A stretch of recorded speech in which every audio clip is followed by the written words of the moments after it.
Hi friends, welcome to Kishore sir daily current affairs class. ఈరోజు మనము November 20, 2025 current అఫైర్స్లోని ముఖ్యాంశాల్లో భాగంగా జాతీయ, అంతర్జాతీయ, రాష్ట్రీయ అంశాలలో ఉన్నటువంటి రాజకీయ అంశాలు, సైన్స్ అండ్ టెక్నాలజీ సంబంధించిన విషయాలను, అలాగే ఆర్థిక అంశాలు, అలాగే చారిత్రక సంబంధించిన అంశాలు, సాంస్కృతిక సంబంధించిన అంశాలను మరి ఈరోజు క్లాస్లో డిస్కస్ చేసుకుందాం. మరి ఫస్ట్ టాపిక్లోకి మనం వెళ్ళినట్లయితే, నేడే 10వసారి సీఎం నితీష్ కుమార్ ప్రమాణ స్వీకారం అని న్యూస్ రావడం జరిగింది.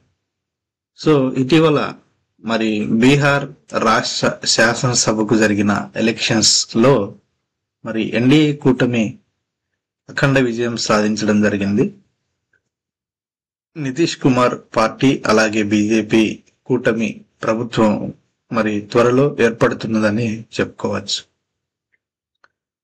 కాబట్టి అందులో భాగంగా నితీష్ కుమార్ మరి 10వసారి బీహార్ రాష్ట్రానికి ప్రమాణ స్వీకారం చేయనున్నారు. బీహార్ ముఖ్యమంత్రి జేడీయూ అధినేత నితీష్ కుమార్ గురువారం 10వసారి ప్రమాణ స్వీకారం చేయనున్నారు.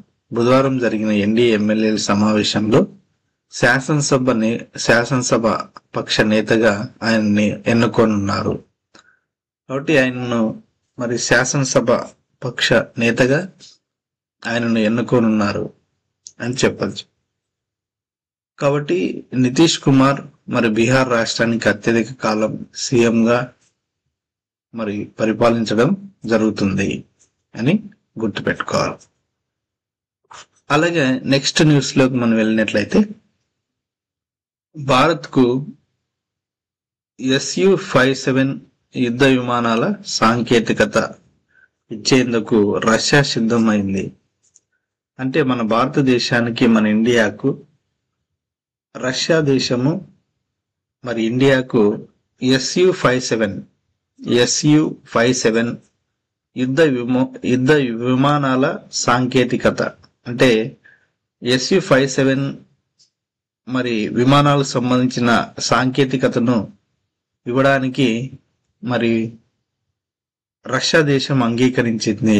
ఎలాంటి పరిమితులు, ఎలాంటి షరతులు లేకుండా Su-57 ఐదవ తరం స్టెల్త్ యుద్ధ విమానాల తయారీ టెక్నాలజీను భారత్కు బదిలీ చేయడానికి సిద్ధమని రష్యా వెల్లడించడం జరిగింది. కాబట్టి ఎలాంటి కండిషన్స్ లేకుండా, ఎలాంటి రిస్ట్రిక్షన్స్ లేకుండా మరి Su-57 యుద్ధ విమానాల టెక్నాలజీని భారత్కు అందించడానికి, అలాగే భారత్లో Su-57 యుద్ధ విమానాలను స్వయంగా తయారు చేసుకోవడానికి భారతదేశానికి మేము సహకరిస్తాము అని రష్యా ప్రకటించడం జరిగింది. కాబట్టి ఎగ్జామ్ పాయింట్ ఆఫ్ వ్యూలో మనకి Su-57 యుద్ధ విమానాలు ఏ దేశానికి చెందినవి అని ఎగ్జామ్ లో అడుగుతాడు. Su-57 యుద్ధ విమానాలు ఏ దేశానికి సంబంధించినవి అంటే రష్యా అని గుర్తుపెట్టుకోవాలి. రష్యా అని గుర్తుపెట్టుకోండి. మరి ఇటీవల రష్యా దేశము భారతదేశానికి ఏ యుద్ధ విమానాల సాంకేతికతను లేదా టెక్నాలజీని అందించడానికి ముందుకొచ్చింది అంటే మరి Su-57 యుద్ధ విమానాలు అని గుర్తుపెట్టుకోవాలి. రష్యా అంటేనే మనకి రష్యా క్యాపిటల్ సిటీ మాస్కో, అలాగే రష్యా అధ్యక్షుడు వ్లాదిమిర్ పుతిన్ అని గుర్తుపెట్టుకోవాలి. రష్యా మరి ఉక్రెయిన్తో దాదాపు ఒక 4 years నుంచి యుద్ధం చేస్తుంది. ఓకే, రష్యా మనకి అత్యంత మిత్ర దేశంగా చెప్పచ్చు.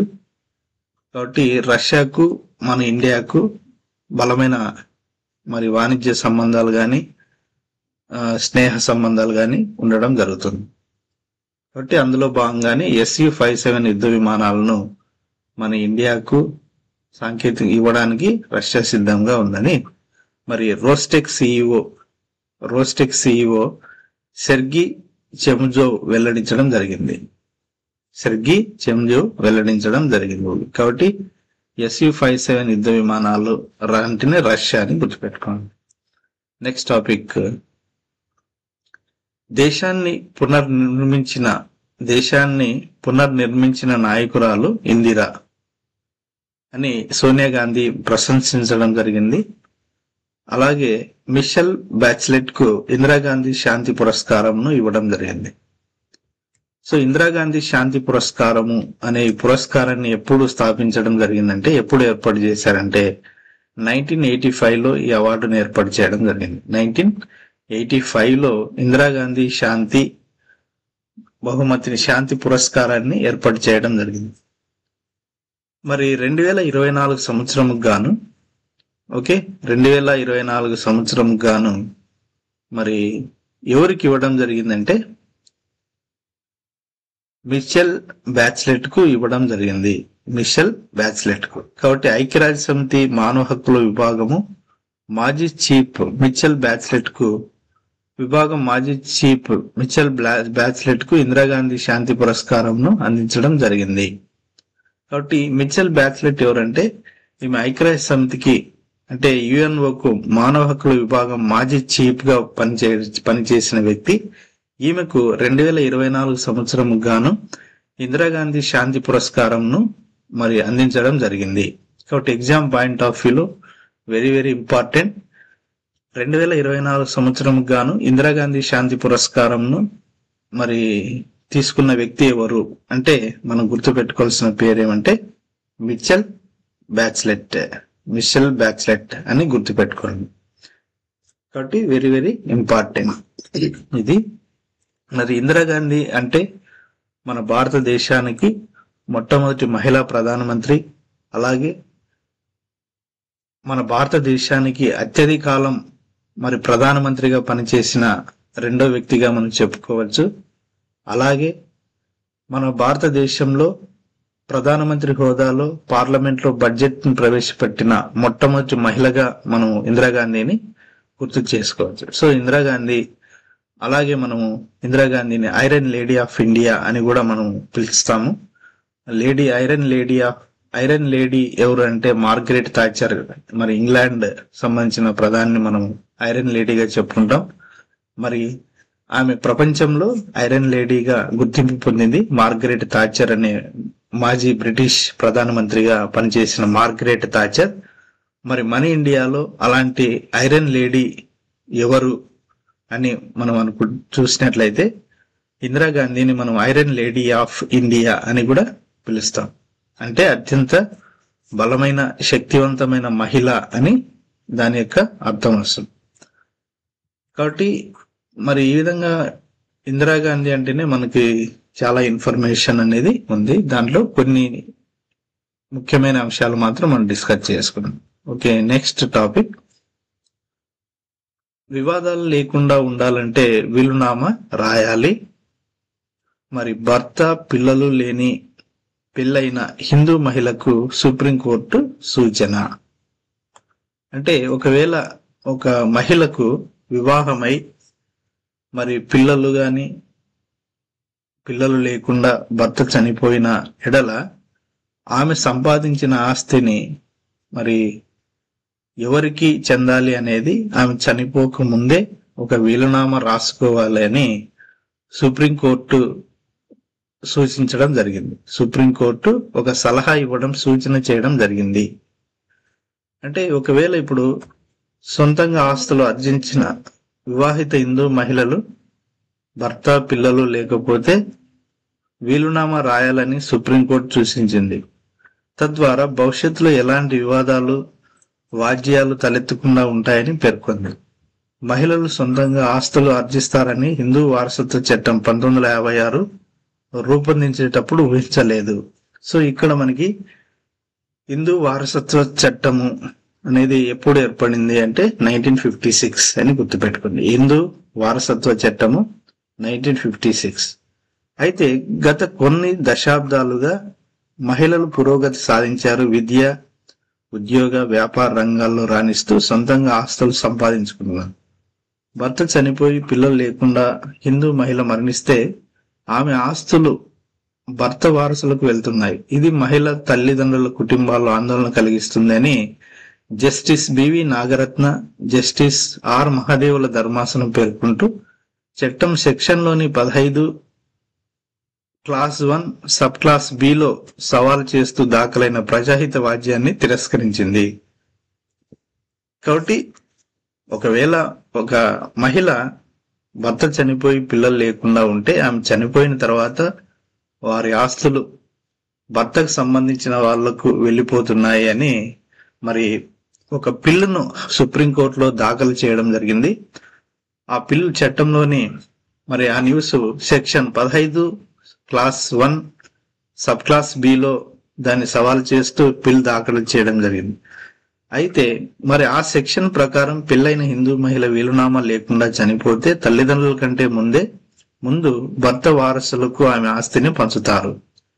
మరి పిటిషన్ దాఖలు చేసిన న్యాయవాది సెక్షన్ 15(1)(b) ఏకపక్షంగా ఉందని, రాజ్యాంగంలో 14, 15, 21 ఆర్టికల్స్ కు వ్యతిరేకంగా ఉందని తెలపడం జరిగింది. కాబట్టి ఈ సెక్షన్ 15(1)(b) అనే ఈ సెక్షన్ అనేది మరి ఆర్టికల్ 14కు అలాగే ఆర్టికల్ 15కు ఆర్టికల్ 21కు వ్యతిరేకంగా ఉందని సుప్రీంకోర్టు సూచించడం జరిగింది. మరి ఒకవేళ ఆ మహిళ చనిపోవడానికంటే ముందే ఒక వీలునామా రాసినట్లయితే బాగుంటుంది అని సుప్రీంకోర్టు ఒక సలహా ఇవ్వడం జరిగింది. కాబట్టి ఈ కంటెక్స్ట్ లో ఈ న్యూస్ లో మనం చూసినట్లయితే మరి అది ఏ చట్టము అంటే ఏ చట్టంలో ఏ సెక్షన్ కింద వస్తుందంటే 15(1)(b) అని చూడాలి. అలాగే ఇక్కడ ఆర్టికల్స్ కూడా గుర్తుపెట్టుకోవాలి. 14, 15, 21 ఆర్టికల్స్. అలాగే హిందూ వారసత్వ చట్టం 1956 అని గుర్తుపెట్టుకోవాలి. అలాగే జస్టిస్ బివి నాగరత్న, అలాగే జస్టిస్ ఆర్ మహదేవుల ధర్మాసనం వీరు జడ్జిలుగా వ్యవహరించడం జరిగింది. సో జస్టిస్ బివి నాగరత్న అనే మహిళ మరి సుప్రీంకోర్టులో న్యాయమూర్తిగా పనిచేస్తుంది. ఈమె భవిష్యత్తులో మరి సుప్రీంకోర్టు ప్రధాన న్యాయమూర్తిగా అవడానికి ఎక్కువ అవకాశాలు ఉన్నాయి జస్టిస్ బివి నాగరత్న అనే మహిళకు. నెక్స్ట్ టాపిక్, నల్సా కార్యనిర్వాహక అధ్యక్షుడిగా జస్టిస్ విక్రమనాథ్. జాతీయ న్యాయ సేవల ప్రాధికార సంస్థ National Legal Services Authority. So NALSA full form ఏమంటే National Legal Services Authority. NALSA full form ఏమంటే నేషనల్ లీగల్ సర్వీసెస్ అథారిటీ కార్యనిర్వాహక అధ్యక్షుడుగా మరి ఎవరు నియమించడం జరిగిందంటే సుప్రీంకోర్టు న్యాయమూర్తి జస్టిస్ విక్రమనాథ్ ను నియమించడం జరిగింది. విక్రమనాథ్ నల్సా కార్యనిర్వాహక అధ్యక్షుడు ఎవరు అని ఎగ్జామ్ లో అడుగుతాడు. ప్రస్తుతం నల్సాకు కార్యనిర్వాహక అధ్యక్షుడు ఎవరంటే జస్టిస్ విక్రమనాథ్ అని గుర్తుపెట్టుకోండి. అలాగే ఈ నెల 24 నుంచి జస్టిస్ విక్రమనాథ్ నియామకం అమల్లోకి వస్తుంది. ఈ మేరకు కేంద్ర న్యాయశాఖ మంత్రి ఎవరు అని కూడా ఎగ్జామ్ లో అడుగుతాడు. కేంద్ర న్యాయశాఖ మంత్రి ఎవరు అంటే అర్జున్ రామ్ మేఘ్వాల్. కాబట్టి అర్జున్ రామ్ మేఘ్వాల్ అయిన కేంద్ర న్యాయశాఖ మంత్రి బుధవారం ఉత్తర్వులు జారీ చేయడం జరిగింది. ఇప్పటి వరకు ఈ పదవిలో జస్టిస్ సూర్యకాంత్ ఉన్నారు. అంటే ఇప్పటి వరకు ప్రస్తుతం మరి నల్సాకు కార్యనిర్వాహక అధ్యక్షుడిగా ఎవరున్నారంటే జస్టిస్ సూర్యకాంత్ ఉన్నారు. మరి సూర్యకాంత్ మరి ఈ నెల 23న సిజే జస్టిస్ గవాయ్ పదవి విరమణ చేసిన తర్వాత 24న జస్టిస్ సూర్యకాంత్ ప్రధాన న్యాయమూర్తులుగా బాధ్యతలు చేపట్టబోతున్నారు. కానీ ఈ నెల 23వ తారీఖున జస్టిస్ బిఆర్ గవాయ్ గారు మరి రిటైర్మెంట్ కావడం జరుగుతుంది. కాబట్టి 23 ఆయన రిటైర్ అయిన వెంటనే మరి జస్టిస్ సూర్యకాంత్ ఈ నెల 24న ప్రమాణ స్వీకారం సుప్రీంకోర్టు ప్రధాన న్యాయమూర్తిగా బాధ్యతలు చేపట్టబోతున్నాడు. కాబట్టి మరి జస్టిస్ సూర్యకాంత్ నల్సాకు కార్యనిర్వాహక అధ్యక్షుడిగా ఉన్న దానికి రిజైన్ చేయడంతో మరి ఆ పోస్టులో 24 నుంచి నల్సాకు కార్యనిర్వాహక అధ్యక్షుడిగా ఎవరుంటారంటే జస్టిస్ విక్రమనాథ్ అనే న్యాయవాది ఉండడం జరుగుతుంది. సూర్యకాంత్ ప్రధాన న్యాయమూర్తిగా బాధ్యతలు దాంతో ఆ స్థానంలో జస్టిస్ విక్రమనాథ్ ను న్యాయశాఖ ఉత్తర్వులు సుప్రీంకోర్టు న్యాయమూర్తుల్లో సీనియారిటీ పరంగా 2వ స్థానంలో ఉన్న వారిని మరి ఈ పదవిలో నియమిస్తారు. అంటే సుప్రీంకోర్టు ప్రధాన న్యాయమూర్తి రేస్ లో 2nd స్థానంలో ఎవరైతే ఉంటారో వాళ్ళను నల్సాకు కార్యనిర్వాహక అధ్యక్షులుగా నియమించడం జరుగుతుంది అని గుర్తుపెట్టుకోండి. మరి సూర్యకాంత్ ఎంతవరకు ప్రధాన న్యాయమూర్తిగా ఉంటాడంటే 2027 ఫిబ్రవరి 9 వరకు 9న పదవి విరమణ చేసిన తర్వాత సిజేఐ స్థానంలోకి జస్టిస్ విక్రమ్నాథ్ రానున్నారు. అంటే సూర్యకాంత్ 2027 ఫిబ్రవరి 9న పదవి విరమణ చేసిన తర్వాత మరి సుప్రీంకోర్టు ప్రధాన న్యాయమూర్తి స్థానంలోకి అప్పుడు నల్సాకు ఇప్పుడు చైర్మన్ గా కార్యనిర్వాహక అధ్యక్షుడిగా సెలెక్ట్ అయినటువంటి జస్టిస్ విక్రమ్నాథ్ 2007 ఫిబ్రవరి 9న మరి 9 తర్వాత జస్టిస్ విక్రమ్నాథ్ సిజేఐగా రానున్నారు. మరి ఆయన సెప్టెంబర్ 2023 నుంచి ఈ పదవిలో ఉంటారు. ఓకే, అంటే సుప్రీంకోర్టు ప్రధాన న్యాయమూర్తి లిస్ట్ లో సెకండ్ పర్సన్ ని నల్సాకు కార్యనిర్వాహక అధ్యక్షుడిగా నియమించడం జరుగుతుంది. ఓకే, వెరీ వెరీ ఇంపార్టెంట్ ఈ కాంటెక్స్ట్. నెక్స్ట్ టాపిక్, భారత సైన్యానికి సైనిక జాకెట్ పై మేధో ఆస్తి హక్కు.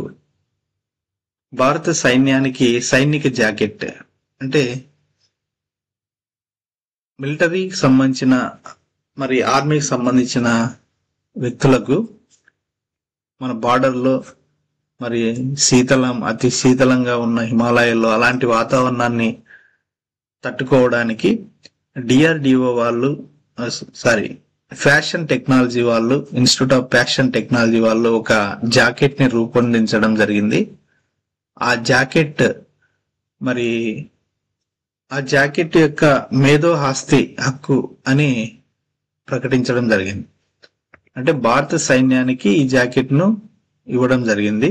ఈ జాకెట్ మేమే రూపొందించాము, ఇది ఇంకా ఎవరు ఎక్కడ తయారు చేయలేదు అని ఒక మేధో ఆస్తి హక్కును వాళ్ళు ప్రకటించడం జరిగింది. కాబట్టి అతి శీతల వాతావరణంలో సైనికులు ధరించే సరికొత్త సైనిక జాకెట్ ను భారత సైన్యం రూపొందించింది. డిజిటల్ ప్రింట్ తో కూడుకున్న ఈ జాకెట్ సంబంధించి మేధో ఆస్తి హక్కులను భారత సైన్యం దక్కించుకుందని అధికార వర్గాలు తాజాగా వెల్లడించాయి.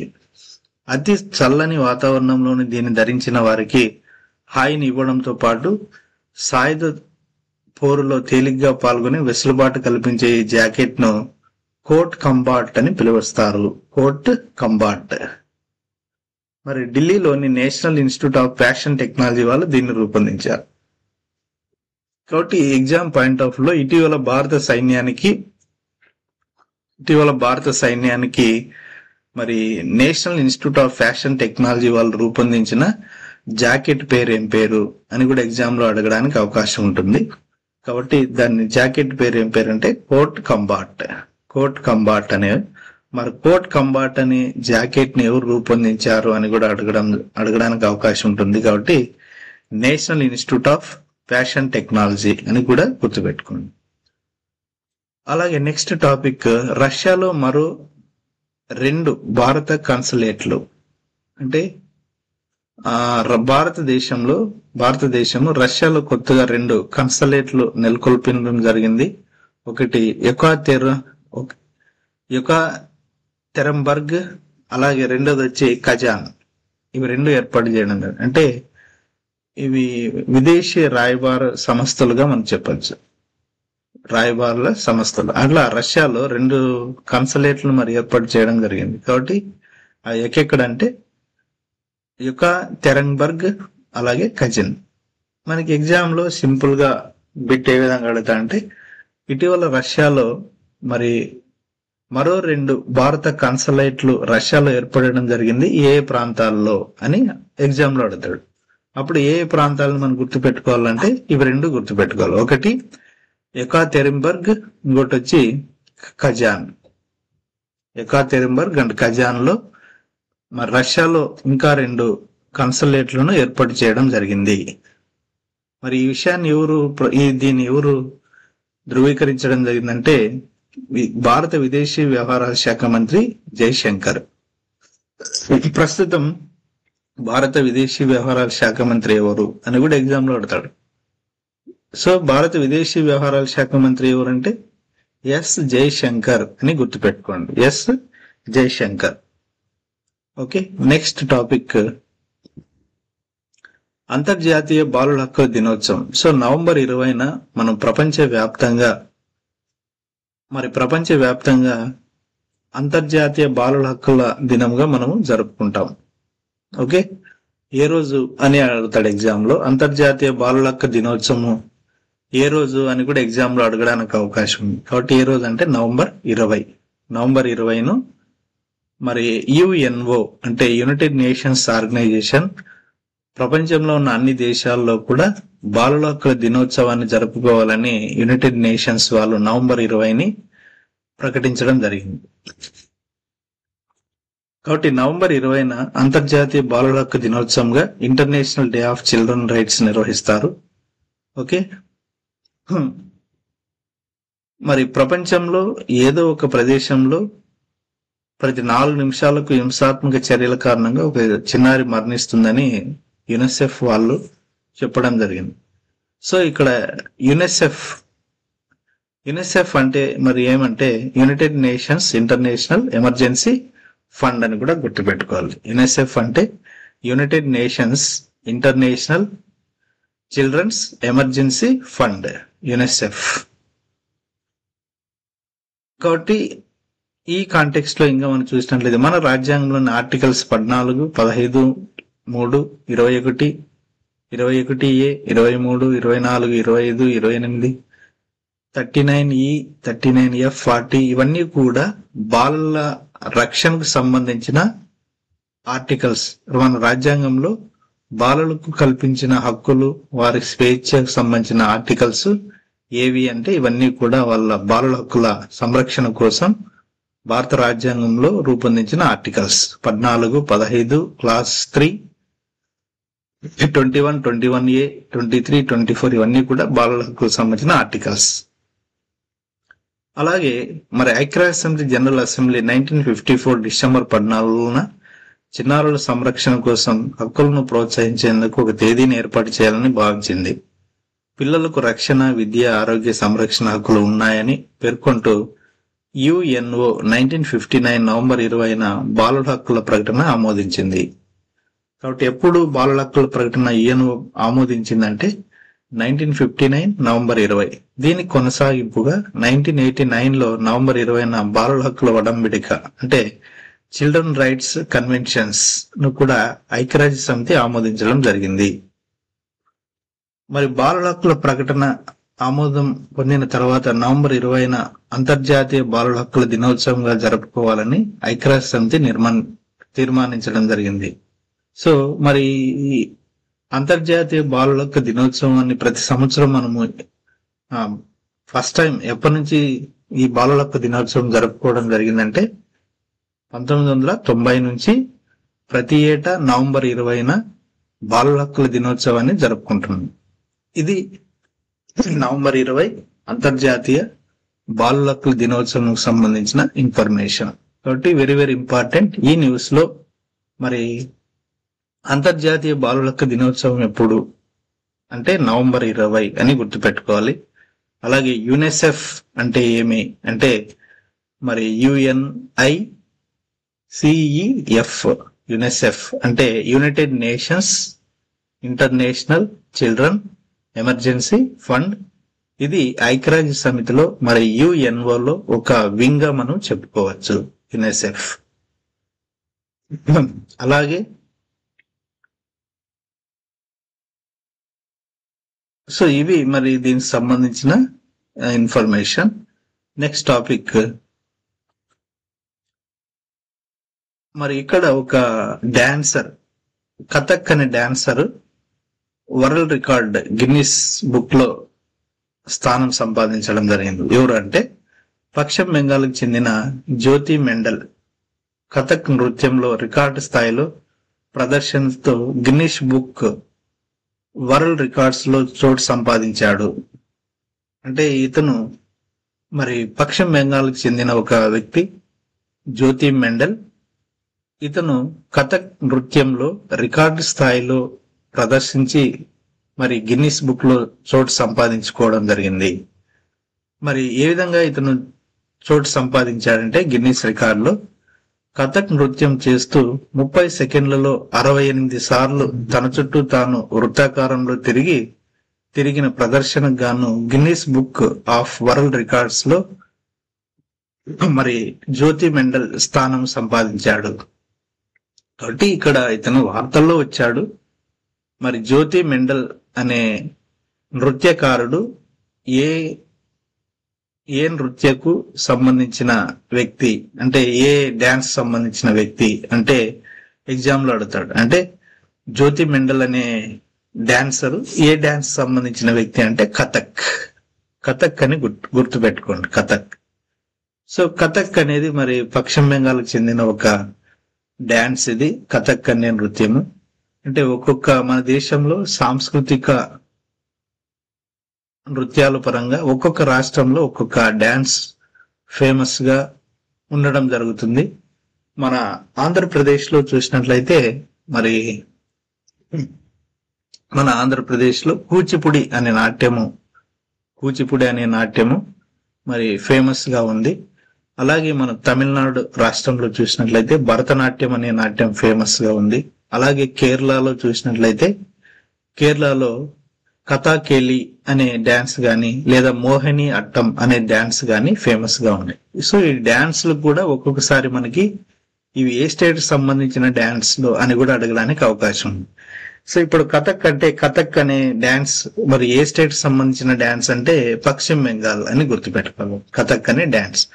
అదే విధంగా కథాకేలి అంటే మరి కథాకేలి అనే డాన్స్ ఏ రాష్ట్రానికి సంబంధించింది అంటే కేరళ రాష్ట్రానికి సంబంధించిన డాన్స్లు 2 ఉన్నాయి ఫేమస్ గా. ఒకటి కథాకేలి అనే డాన్స్ ఒకటి, ఇంకొకటి వచ్చి మోహిని అట్టం అనే dance famous.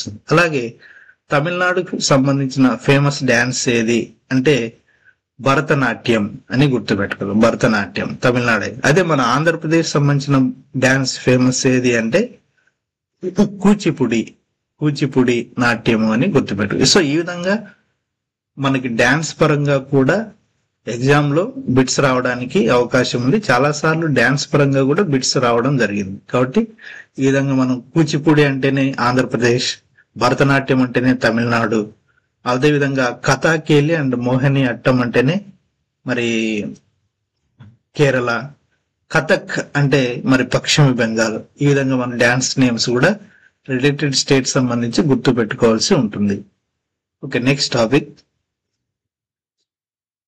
Bank calls 1600 series number నుంచే రావాలి. ఓకే, బ్యాంక్ కాల్స్ అనేవి మరి 1600 సిరీస్ నెంబర్ నుంచే రావాలి. ఎందుకంటే ఇప్పుడు లేటెస్ట్ గా మరి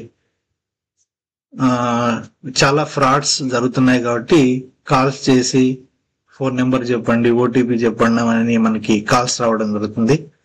సో అలాంటి వాటిని అరికట్టడానికి మరి Troy telecom regulatory authority of India వాళ్ళు మరి ఒక నెంబర్ను రూపొందించారు. ఆ నెంబర్ ఏమంటే 1600 అనే నెంబర్.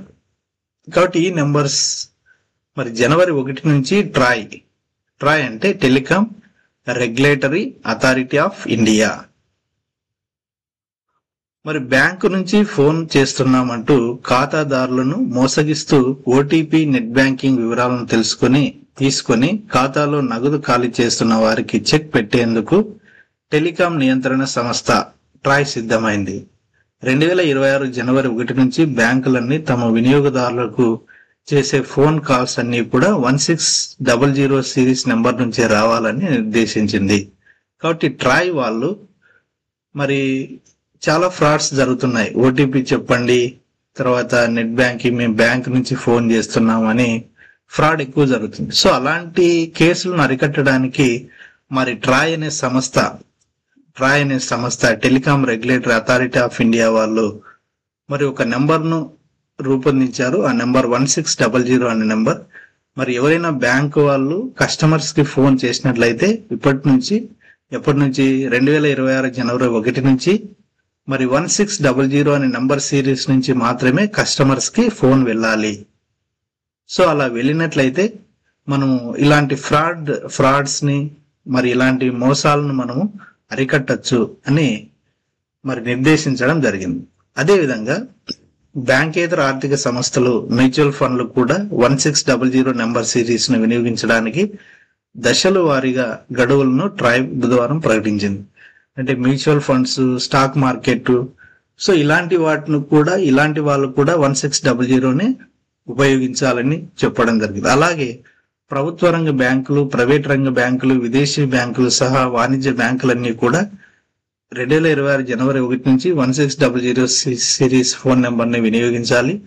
మరి మ్యూచువల్ ఫండ్స్, ఎస్టేట్ మేనేజ్మెంట్స్ కంపెనీలు 2026 ఫిబ్రవరి 15లోగా వీటిని అమల్లోకి చేయాలి. క్వాలిఫైడ్ స్టాక్ బ్రోకర్లు ఈ గడువు 2026 మార్చి 15లోగా ఉంది.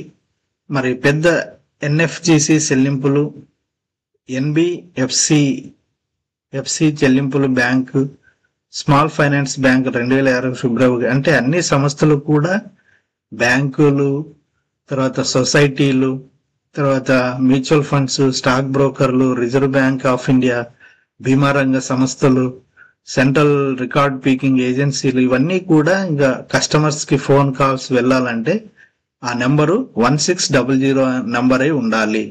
సో వేరే నెంబర్ నుంచి కస్టమర్ కు ఇన్ఫర్మేషన్ ఇవ్వకూడదు అని మరి ట్రాయ్ అనే సంస్థ వాళ్ళు మరి నిర్దేశించడం జరిగింది. కాబట్టి దీనివల్ల చాలా మోసాలను అరికట్టవచ్చు. కాబట్టి ఇది మనకి ఎప్పటి నుంచి అమల్లోకి రావస్తుందంటే 2026 జనవరి 1 నుంచి అమల్లోకి రావడం జరుగుతుంది. కాబట్టి ఈ నెంబర్ ని గుర్తుపెట్టుకోవాలి, 1600 అనే నెంబర్ ని గుర్తుపెట్టుకోవాలి. మరి దీన్ని రూపొందించిన సంస్థ ఏదంటే ట్రాయ్ అనే సంస్థ. మరి ఈ నెంబర్ ఎప్పటి నుంచి అమల్లోకి వస్తుందంటే 2026 జనవరి 1 నుంచి అమల్లోకి వస్తుంది. 2026 జనవరి 1 నుంచి. ఓకే, అది ఎగ్జామ్స్ పాయింట్ ఆఫ్ వ్యూలో. నెక్స్ట్ వన్, ఎలిజబెత్ లెడరర్ చిత్రం ఖరీదు 2087 కోట్లు. సో ఇక్కడ ఒక ఆస్ట్రియన్ కళాకారుడు గుస్తాన్ క్లిమ్ట్ గీసిన ఒక కళాఖండం వేలంలో రికార్డు స్థాయి ధర పలికింది.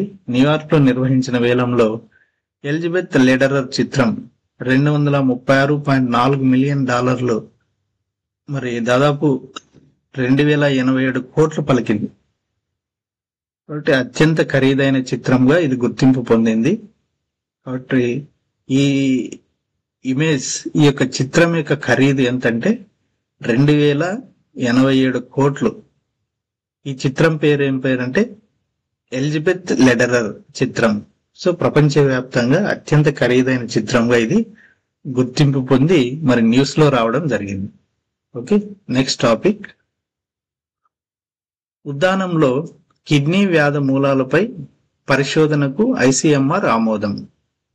3 ఏళ్లలో ప్రక్రియ పూర్తికి 6.20 కోట్ల మరి ప్రభుత్వం ఇవ్వడం జరిగింది. శ్రీకాకుళం జిల్లా ఉద్దానంలో కిడ్నీ వ్యాధి మూలాల పరిశోధన చేపట్టేందుకు Indian council of medical research ICMR ఆమోదం తెలిపింది. 3 ఏళ్లలో పరిశోధన పూర్తి చేసేలా 3 విడతలుగా మరి 6.20 కోట్లు మంజూరుకు ప్రభుత్వం మరి సుముఖత వ్యక్తం చేసింది.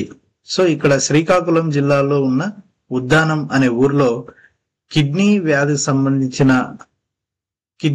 సంబంధించి అనేక మంది చాలా ఇబ్బంది పడుతున్నారు. కాబట్టి అక్కడ కిడ్నీ వ్యాధులు రావడానికి గల మూల కారణమేమి అని పరిశోధన చేయడానికి గాను ఐసీఎంఆర్ వాళ్ళు మరి ఆ ఉద్దానం అనే ఊరిలో పరిశోధన చేసి దానికి రీజన్ ఏమి, అక్కడ ఆ ప్రాంతంలో కిడ్నీ సంబంధించిన వ్యాధులు రావడానికి గల కారణమేమి అని ఒక రీసెర్చ్ ను స్టార్ట్ చేయడం జరిగింది. కాబట్టి మనకి ఎగ్జామ్ పాయింట్ ఆఫ్ వ్యూలో ఇటీవల శ్రీకాకుళం ఉద్దానంలో కిడ్నీ వ్యాధి మూలాలపై పరిశోధనను ప్రారంభించినది ఎవరు పరిశోధన చేస్తున్నారు అని కూడా అడుగుతాడు. అంటే ఇటీవల శ్రీకాకుళం జిల్లాలోని ఉద్దానంలో కిడ్నీ వ్యాధి మూలాలపై ఏ సంస్థ పరిశోధన చేస్తుంది అంటే మనం గుర్తుపెట్టుకోవాల్సిన సంస్థ ఇంపార్టెంట్ ఐసీఎంఆర్ అని గుర్తుపెట్టుకోవాలి. ఐసీఎంఆర్. సో ఐసీఎంఆర్ అంటే Indian council of medical research. ఇది న్యూఢిల్లీ కేంద్రంగా పనిచేస్తుంది. ICMR, Indian council of medical research. ఇది న్యూఢిల్లీ హెడ్ క్వార్టర్. అలాగే నెక్స్ట్ టాపిక్ లోకి వెళ్ళినట్లయితే రేపటి నుంచి మోడీ దక్షిణాఫ్రికా పర్యటన. మన భారత ప్రధానమంత్రి నరేంద్ర మోడీ గారు దక్షిణాఫ్రికాకు మరి వెళుతున్నారు టుమారో. దక్షిణాఫ్రికా ఆధ్వర్యంలో జరగనున్న G20 దేశాల 20వ శిఖరాగ్ర సదస్సులో పాల్గొనేందుకు ప్రధానమంత్రి నరేంద్ర మోడీ ఈ నెల 21 నుంచి 23 వరకు దక్షిణాఫ్రికాలోని జోహాన్స్బర్గ్ లో పర్యటిస్తారు. సో దక్షిణాఫ్రికా క్యాపిటల్ సిటీ ఏది అంటే మరి దక్షిణాఫ్రికాకు టూ క్యాపిటల్ సిటీస్ ఉన్నాయి. ఒకటి జోహాన్స్బర్గ్ అనే క్యాపిటల్ సిటీ ఉంది, మరి ఒకటి వచ్చి ప్రిటోరియా అనే క్యాపిటల్ సిటీ కూడా ఉంది. కాబట్టి దక్షిణాఫ్రికాకు 2 క్యాపిటల్ సిటీస్, 2 రాజధానులు ఉన్నాయి దక్షిణాఫ్రికాకు. ఒకటి ప్రిటోరియా, మరి ఒకటి వచ్చి జోహాన్స్బర్గ్. ఓకే, కాబట్టి 2 క్యాపిటల్ సిటీస్ గా గుర్తుపెట్టుకోవాలి. కాబట్టి పాల్గొనేందుకు నరేంద్ర మోడీ 21 నుంచి 23 వరకు జోహాన్స్బర్గ్ లో పర్యటిస్తారు. వరుసగా 4వ దఫా దక్షిణార్ధగోళంలో ఈ శిఖరాగ్ర సదస్సు విశేషం. సో ఈ శిఖరాగ్ర సదస్సు జరగడం అనేది విశేషంగా చెప్పచ్చు. కాబట్టి G20 దేశాల 20వ శిఖరాగ్ర సమావేశం ఎక్కడ జరిగింది అని ఎగ్జామ్ లో అడతాడు. G20 దేశాల 20వ శిఖరాగ్ర సమావేశం ఎక్కడ జరిగింది అంటే దక్షిణాఫ్రికాలోని జోహాన్స్బర్గ్ అని గుర్తుపెట్టుకోండి. నెక్స్ట్ టాపిక్ 15,000 కిలోమీటర్లు ప్రయాణించి తిరిగి వచ్చిన రాబందు. ఆ రాబందు పేరు ఏం పేరంటే మారిచ్ అనే రాబందు దాదాపు 15,000 కిలోమీటర్లు ప్రయాణించి మరి తిరిగి రిటర్న్ వచ్చేసింది అదే ప్లేస్ కి. సో ఆ రాబందు మరి ఏదంటే మారిచ్ అనే రాబందు. సో ఈ ఏడాది మార్చిలో మధ్యప్రదేశ్ లోని విదిశా జిల్లాలోని హలీలా ఆనకట్ట నుంచి బయలుదేరిన యురేషియన్ గీఫ్రాన్ రాబందు మారిచ్ 15,000 కిలోమీటర్ల ప్రయాణాన్ని ముగించుకుని భారతదేశానికి సురక్షితంగా తిరిగి వచ్చింది. కాబట్టి అత్యంత దూరం ప్రయాణించిన ఒక పక్షిగా ఇది మారిచ్ అనే రాబందు గుర్తింపు పొందింది. కాబట్టి ఇటీవల న్యూస్ లో రావడం జరిగింది. కాబట్టి మనకి ఎగ్జామ్ లో ఒకవేళ ఈ విధంగా కూడా బిట్స్ రావడానికి అవకాశం ఉంటుంది. Okay, next topic Abhinav Pranjali జోడికి mixed స్వర్ణం.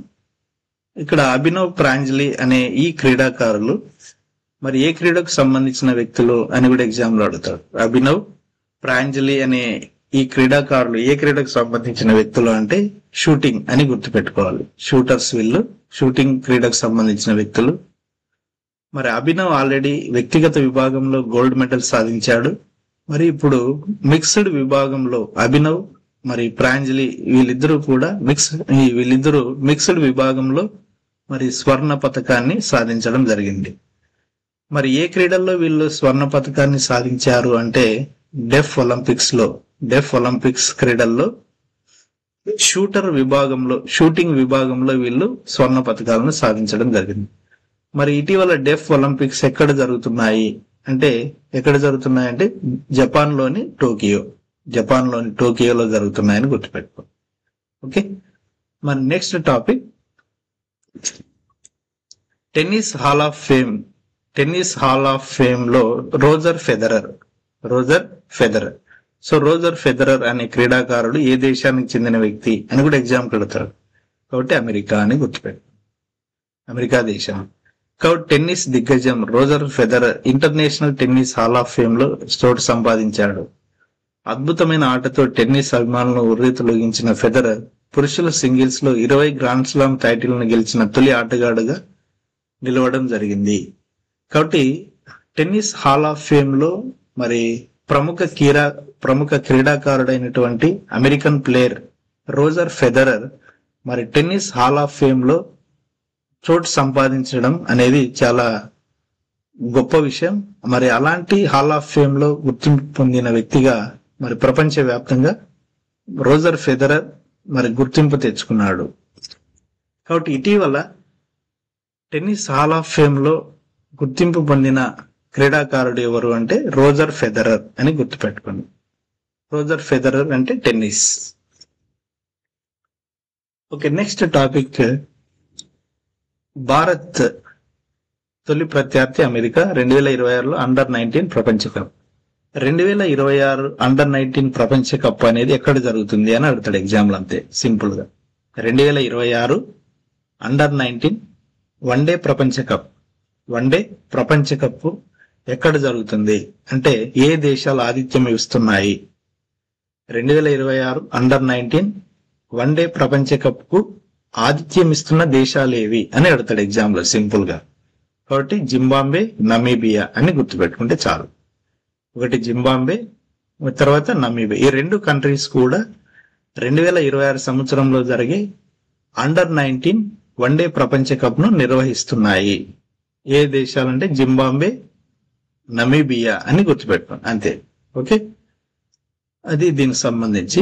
ఒక నెక్స్ట్ టాపిక్, క్యూరాసావ్ అదరగొట్టేశావ్ అనే న్యూస్ రావడం జరిగింది. అంటే ఫుట్బాల్ ప్రపంచ కప్ లో మరి బుల్లి దేశమైన ఒక చిన్న దేశము క్యూరాసావ్ అనే దేశము ప్రపంచ కప్ లో జరిగే ఫుట్బాల్ క్రీడలకు అర్హత సాధించడం జరిగింది. మరి ప్రస్తుతం ఇది భారతదేశ జనాభా కంటే ప్రస్తుతం మన భారతదేశ జనాభా 146 కోట్లు. దాదాపు శతాబ్దం చరిత్ర ఉన్న ఫుట్బాల్ ప్రపంచ కప్ లో మన దేశం ఒక్కసారి ఆడింది లేదు. కానీ మరి ఫుట్బాల్ ప్రపంచ భారతదేశంలో ఒక చిన్న పట్టణం సమాన జనాభా ఉన్న ఈ దేశం వచ్చే ఏడాది సాకర్ ప్రపంచ కప్ బరిలోకి దిగనుంది. ఆ దేశం ఏదంటే క్యూరాసావ్. అంటే వచ్చే సంవత్సరం 2026లో జరిగే సాకర్ ప్రపంచ కప్ క్రీడల్లో క్యూరాసావ్ అనే దేశం మరి క్వాలిఫై అయింది. ఆ ప్రపంచ కప్ లో ఆడేందుకు క్వాలిఫై అయింది. అలా క్వాలిఫై కావాలన్నా చాలా కఠినమైన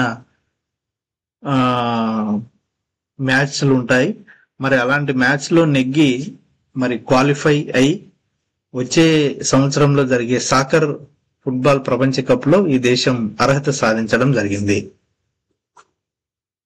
ఇక్కడ ఈ కాంటెక్స్ట్ లో ఈ న్యూస్ లో ఏమంటే అతి చిన్న దేశం ఇది, ప్రపంచవ్యాప్తంగా చాలా చిన్న దేశము. అలాంటి చిన్న దేశము కేవలం ఈ దేశం యొక్క జనాభా ఎంతంటే 1,56,000, 1,56,000 జనాభా. అలాంటి దేశము మరి ఫిఫా ఫుట్బాల్ వరల్డ్ కప్ కి క్వాలిఫై అయింది అనేది చాలా గొప్ప విషయంగా మనం చెప్పుకోవచ్చు. అత్యంత చిన్న దేశం. ఇంతకు ముందు మరి ప్రీవియస్ గా మనం చూసినట్లయితే ఇంతకుముందు రికార్డు ఐస్లాండ్ పేరిట ఉండేది. ఐస్లాండ్ 3,50,000 జనాభా ఉన్న దేశము 2018 ప్రపంచ కప్ నకు అర్హత సాధించింది.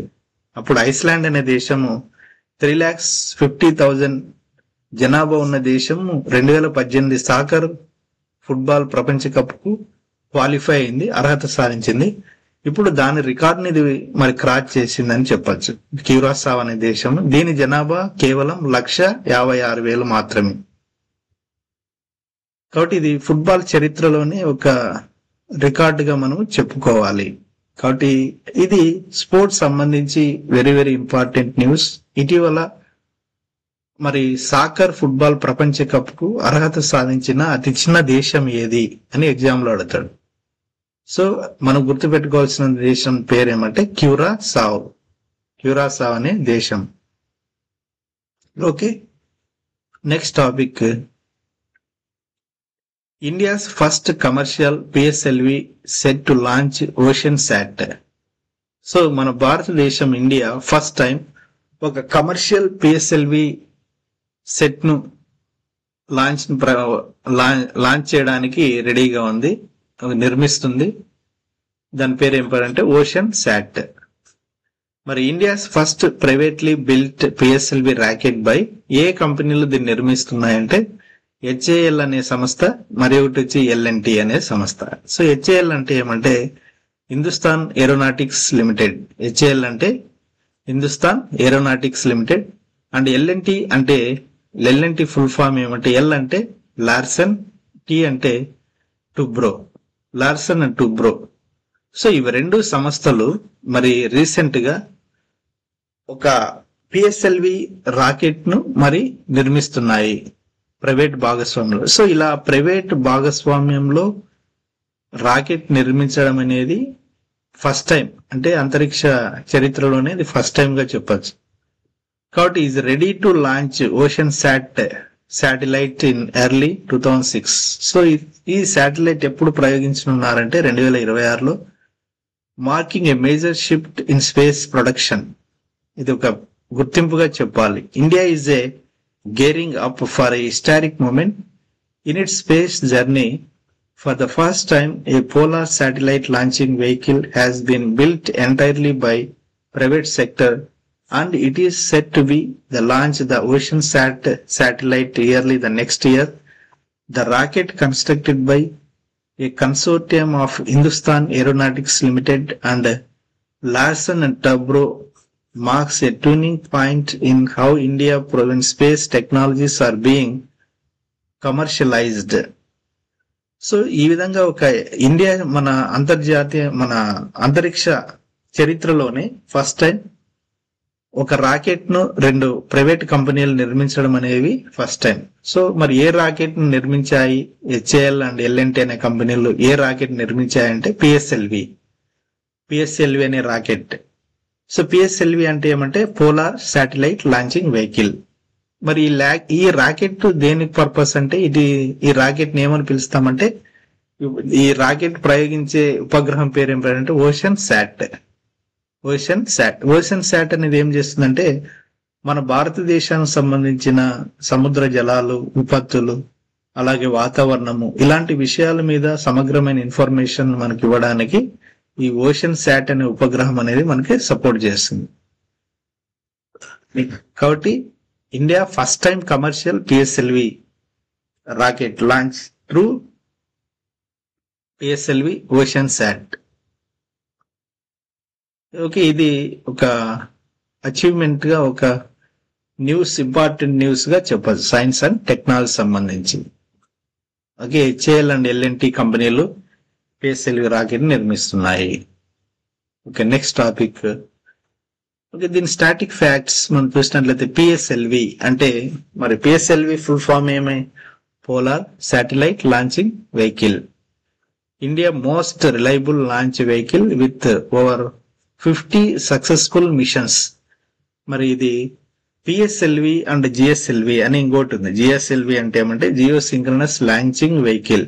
మరి పిఎస్ఎల్వి, జిఎస్ఎల్వి ఈ 2 రాకెట్లను ఏమంటామంటే వర్క్ హార్స్ ఆఫ్ ఇస్రో అని కూడా అంటాం. వర్క్ హార్స్ ఆఫ్ ఇస్రో అంటే ఇస్రోకు మరి పనిచేసే గుర్రాలు అని వర్క్ హార్స్ ఆఫ్ ఇస్రో అని వేటిని అంటారు ఎగ్జామ్ లో అడుగుతున్నాడు. So work horse of ISRO అని వేటిని అంటామంటే, ఒకటి PSLV polar satellite launching vehicle ఒకటి, ఇంకోటి వచ్చి జిఎస్ఎల్వి అంటే ఏమంటే జియో సింక్రనస్డ్ లాంచింగ్ వెహికల్. ఇవి 2 కూడా చాలా నమ్మదగిన, చాలా రిలయబుల్ లాంచ్ వెహికల్స్ గా మనం చెప్పొచ్చు, పిఎస్ఎల్వి అండ్ జిఎస్ఎల్వి. మరి పిఎస్ఎల్విలో వేరియంట్ చూసినట్లయితే PSLV XL variant, enhanced version of PSLV with 6 extended strap and boosters for heavier payloads. మరి ఓషన్ శాటిలైట్, దీంట్లో మరి పిఎస్ఎల్వి అనే ఈ రాకెట్ లో ప్రయోగించే ఉపగ్రహం పేరు ఏం పేరంటే ocean satellite. A series of Indian earth observation satellites used for ocean and atmospheric studies. మరి ఓషన్ శాటిలైట్ ఏం చేస్తుంది అంటే మన ఎర్త్ ని అబ్జర్వేషన్ చేస్తుంది, మరి అలాగే ఓషన్ అండ్ అట్మాస్ఫియర్ వాతావరణాన్ని స్టడీ చేస్తుంది. సముద్రంలో జరిగే విపత్తులు, తర్వాత సునామీలు, తుఫాన్లు, ఇలాంటి వాటిని, మన వాతావరణం యొక్క ఇన్ఫర్మేషన్ ని కూడా స్టడీ చేస్తుంది ఓషన్ శాట్ అనే శాటిలైట్. మరి దీన్ని పిఎస్ఎల్వి అనే రాకెట్ ను ఎవరు నిర్మించారు, ఎవరి భాగస్వామ్యంలో నిర్మించడం జరిగిందంటే HAL and L&T. First time ఇది first private group manufacture PSLV end-to-end. అలాగే మన ఇస్రోకి అనుబంధ సంస్థ అయినటువంటి NSIL. సో NSIL అంటే ఏమంటే new space India limited ISRO commercial arm that awarded 2020 contract. So ఇది ఇస్రోకి అనుబంధ సంస్థగా పనిచేస్తుంది. న్యూ స్పేస్ ఇండియా లిమిటెడ్, ఇది బెంగళూరు కేంద్రంగా పనిచేస్తుంది. మరి 2022 ఇయర్లో HAL and L and T contract 5 PSLV rockets was sign. అంటే 2022లో మరి హెచ్ఏఎల్ ఎల్ఎన్టీ వాళ్ళు 5 పిఎస్ఎల్వి రాకెట్స్ ను మేము రూపొందిస్తామని ఒక అగ్రిమెంట్ కుదుర్చుకోవడం కూడా జరిగింది. మరి 2026 ఎక్స్పెక్టెడ్ లాంచ్. మరి అందులో భాగంగా అగ్రిమెంట్ లో భాగంగా ఫస్ట్ రాకెట్ ను 2026లో మేము ప్రారంభిస్తాము అని ప్రకటించడం కూడా జరిగింది. మరి ఇస్రో అంటే ఇండియన్ స్పేస్ రీసెర్చ్ ఆర్గనైజేషన్, దీని హెడ్ క్వార్టర్ బెంగళూరు కేంద్రంగా ఉంది, బెంగళూరులో ఉంది అని చెప్పుకోవాలి. Okay, next topic. UNICEF and ఇఫీ 2025 show cause 5 global film celebrating childhood. ఇటీవల ఇఫీ 2025 అంటే 56th ఇఫీ ఫిలిం ఫెస్టివల్స్ ఎక్కడ జరుగుతున్నాయి అంటే గోవా అని గుర్తుపెట్టుకోవాలి. గోవాలోని పంజిమ్ అనే ప్రాంతంలో జరుగుతున్నాయని గుర్తుపెట్టు. కాబట్టి 56వ ఇఫీ ఫిలిం ఫెస్టివల్స్ ఎక్కడ జరుగుతున్నాయంటే గోవా క్యాపిటల్ సిటీ పనాజీ. కాబట్టి 56th IFFI teams up with UNICEF full form ఏమి? United Nations International Children's Emergency Fund. United Nationals, I అంటే ఇంటర్నేషనల్, సి అంటే చిల్డ్రన్స్, ఈ అంటే ఎమర్జెన్సీ, ఎఫ్ అంటే ఫండ్.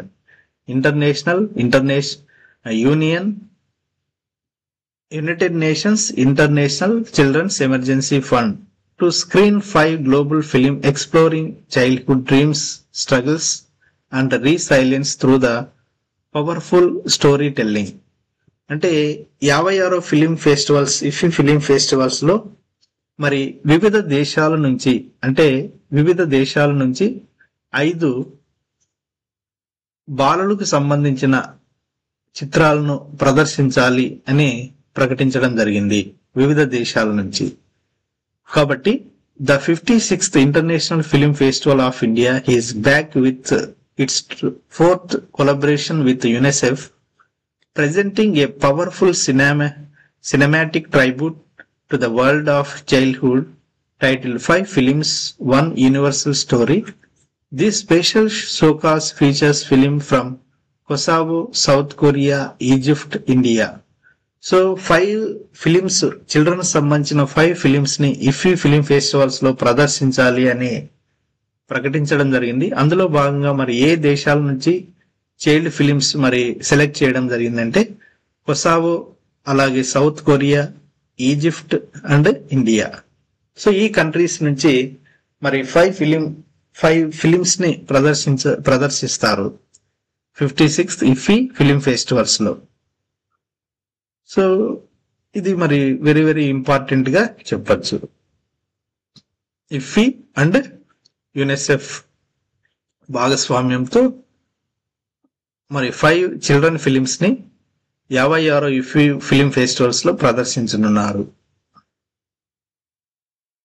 దీనికి మరి సమ్ స్టాటిక్ ఫ్యాక్ట్స్ మనం చూసినట్లయితే ఈవెంట్ ఎవరెవరు భాగస్వామ్యంలో జరుగుతుందంటే యునిసెఫ్ అండ్ ఇఫీ. ఓకే, మరి occasion 56th international film festival of India ఎక్కడ జరుగుతున్నాయంటే గోవాలో జరుగుతున్నాయి. Goa capital city Panaji. ఎప్పుడు జరుగుతాయి? నవంబర్ 20 నుంచి 28 వరకు జరుగుతాయి. మరి UNICEF and ఇఫీ collaboration started. UNICEF ఇఫీ అనే కొలాబరేషన్ ఏ సంవత్సరం నుంచి స్టార్ట్ అయిందంటే 2022 నుంచి స్టార్ట్ అయింది. ఎన్ని ఫిలిమ్స్ మరి దీంట్లో ప్రదర్శిస్తున్నారు, చిల్డ్రన్స్ సంబంధించిన ఎన్ని ఫిలిమ్స్ ప్రదర్శిస్తున్నారంటే 5 ఫిలిమ్స్. మరి ఏ దేశాల నుంచి అనేది కూడా మనం ఇక్కడ చెప్పుకున్నాం. ఏ దేశాలు అంటే Kosovo, south Korea, Egypt and India దేశాల నుంచి 5 ఫిలిమ్స్ ని ప్రదర్శిస్తున్నారు. అలాగే ఇఫీ ఎప్పుడు స్టార్ట్ అయింది? 1952లో స్టార్ట్ అయింది. మరి ఇఫీ అనేది ఏ మంత్రిత్వ శాఖ కింద పనిచేస్తుంది అంటే ministry of information and broadcasting ministry కింద పనిచేస్తుంది. ఎన్ఎఫ్టిసి మరి ఈసీజీ గవర్నమెంట్ ఆఫ్ గోవా వాళ్ళు కూడా ఆర్గనైజ్ చేస్తున్నారు ఈ ప్రోగ్రామ్. మరి ఫిలిం లాంగ్వేజెస్ రిప్రజెంటెడ్ ఏమేమి లాంగ్వేజెస్ దీంట్లో మరి ధృవీకరిస్తారంటే Tamil, Hindi, Korean, Egyptian, Arabic, Albanian, Romania, English, French ఇవన్నీ లాంగ్వేజెస్. మరి థీమ్ హైలైటెడ్ ఏమంటే children rights, resilience, imagination, emotional well being, peace and conflict. మరి ఇది దీని యొక్క థీమ్, ఈ ప్రోగ్రామ్ యొక్క థీమ్. ఈ చిల్డ్రన్స్ డే మూవీస్ ప్రదర్శించడానికి థీమ్ ఏమంటే child rights, resilience, imagination, emotional well being, peace and conflict. ఇవి స్టాటిక్ ఫ్యాక్ట్స్ ఆఫ్ మరి ఈఫీ ఫిలిమ్స్. ఓకే, ఇవి మరి నవంబర్ 20కి సంబంధించిన current affairs. Thank you very much మా ఛానల్ను వాచ్ చేసినందుకు. అలాగే ఇంకా ఎవరైతే ఛానల్ను సబ్స్క్రైబ్ చేసుకోలేదో మరి వాళ్ళు కూడా ఛానల్ను సబ్స్క్రైబ్ చేసుకోండి. అలాగే మీ ఫ్రెండ్స్కు మరి కాంపిటేటివ్ ఎగ్జామ్స్ సంబంధించి ప్రిపేర్ అవుతున్న వాళ్ళు కూడా ఛానల్ను ఫార్వర్డ్ చేయండి. Thank you very much.